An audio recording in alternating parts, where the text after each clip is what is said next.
Allow me to introduce the Vandal, now in jet black. I just picked this up today, and I've got an MVP in every single game so far. It's incredible. This thing is insane. You may think I only have a few of these crazy clips, but no. They just keep coming. I have way too much footage for just this one video. The best part is that it doesn't even look that difficult. These appear effortless. The first question you probably have is when to buy the Vandal. What range is it good at? Yes, all of them. The damage? Pristine. The fire rate? Mediocre at best. Which character does it combo with? 10 of them. It's less of a question of should you buy it and more of a question of when can you buy it. It's pretty expensive, so it's essential that you know how to use it, and that's what I'm here for. First off, the fire rate isn't great, as I mentioned. However, I think this is a blessing in disguise, because that makes it very easy to control. The spray pattern isn't too difficult to master, and it only took me a few sprays to figure out. Let's jump over to the range.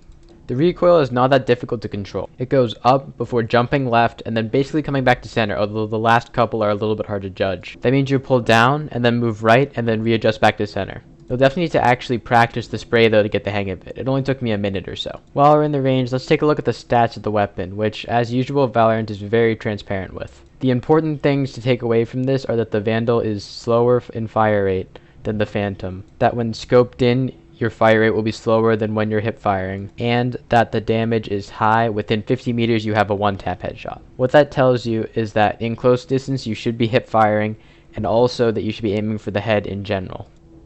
Okay, so the profile is a high damage weapon with excellent range and phenomenal one-tap potential, as well as excellent accuracy and easy to control spray despite its slow fire rate. It's also expensive, so let's go over how to get the most value out of it.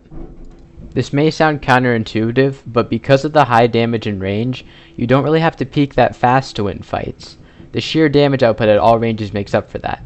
When attacking, pre-aiming is integral. Pre-aiming will make it so that you don't have to move that much to hit your target.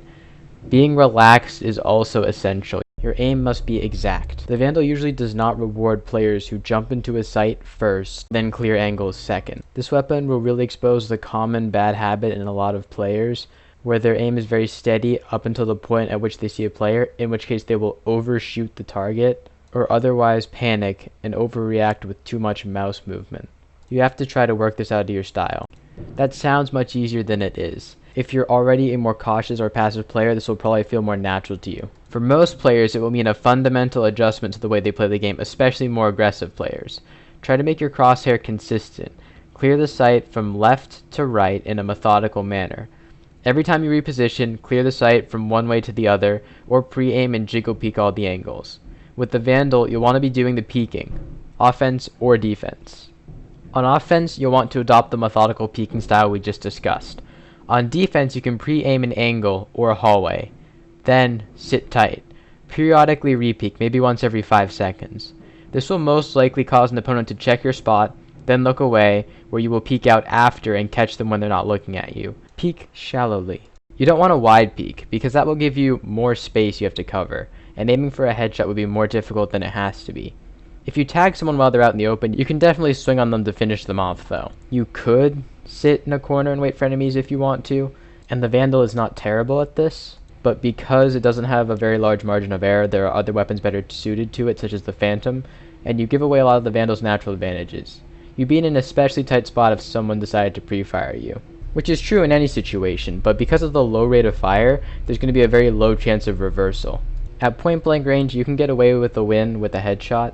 At the sort of extended short range, you can get some really nice high damage spray downs, hip firing. At medium range, you can do a spray down or burst or tap. It's really up to you.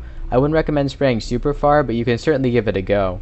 It's very effective in 3 to 4 round bursts. If you don't land the first burst, you can crouch to change elevation, which will usually give you enough time to finish the fight. I've not had a single fight go on longer than that. But, if you are in such a situation, I'd recommend panic spraying. In all seriousness, once someone is tagged, they're usually committed to a gunfight. If you're using the Vandal, that one tap is all powerful, so just keep tapping. I'd also recommend you embrace the scope. I was a bit reluctant to use it at first, but it's really helpful. It makes shots much easier to hit. I found it especially helpful when pre-aiming on defense. Target acquisition is much easier, and dueling ops is also much easier. I stray away from the scope on almost every other weapon, but because of the one-tap potential, the range, and the damage, it makes sense to use it here. Let's sum everything up one more time. The Vandal is very expensive, but it's also very adaptable, very versatile, and very powerful. It's best used when peeking the opponents. It makes sense to tap or burst looking for one-taps. And pre-aiming corners is important. Also, embrace the scope if you feel that it makes your aiming easier. And in case it wasn't clear up until this point, you should learn how to use it and you should buy it. That's everything for now. I hope you got some value out of this video. Best of luck and have a great day.